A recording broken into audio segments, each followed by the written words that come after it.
தினமும் ருசியா பரோட்டா செஞ்சு தர்றவ ஒரு நாள் கருக்கிடுச்சுனா என்ன, இப்போ ஒரு நாள் காரம் அதிகமாயிடுச்சு. தினமும் நல்ல குழம்பு செஞ்சு தர்றவள நாங்க கஷ்டப்பட்டு சம்பாதிச்சுட்டு வரோம். இது என்ன இப்படி பண்ணிருக்க, உப்பு அதிகமா இருக்கு, கொஞ்சமாவது விவரம் இருக்கா, இப்படித்தான் சமைக்கிறதா?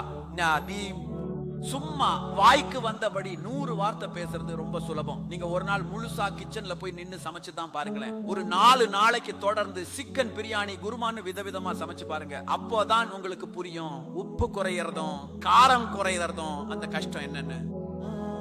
அல்லாஹ்வோ ரசூலோ அவங்க கிட்ட கிச்சன் வேலையை ஒப்படைக்கல. அல்லாஹ்வும் ரசூலும் உங்க காலை உணவு, மதிய உணவு, இரவு உணவை சமைக்கணும்னு குர்ஆன்லயோ ஹதீஸ்லயோ கட்டளை இடல. உங்க துணிகளை துவைக்கவோ அயர்ன் பண்ணவோ அவங்களுக்கு அல்லாஹ்வும் ரசூலும் சொல்லல. உங்க வீட்டை சுத்தம் செய்யணும்னு அவங்களுக்கு எந்த கட்டளையும் அல்லாஹ்வும் ரசூலும் கொடுக்கல.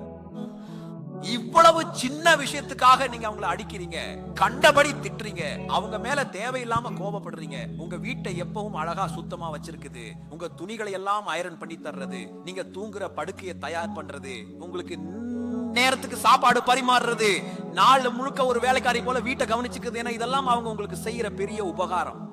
இது அவங்க செய்யற உபகாரம். அன்புங்கிறது ஒரு கருணை. அவங்க உங்களுக்கு இவ்வளவு உபகாரம் செய்யும் போது நீங்க அவங்களுக்கு என்ன உபகாரம் பண்றீங்கன்னு கொஞ்சம் கணக்கு போட்டு பாருங்க.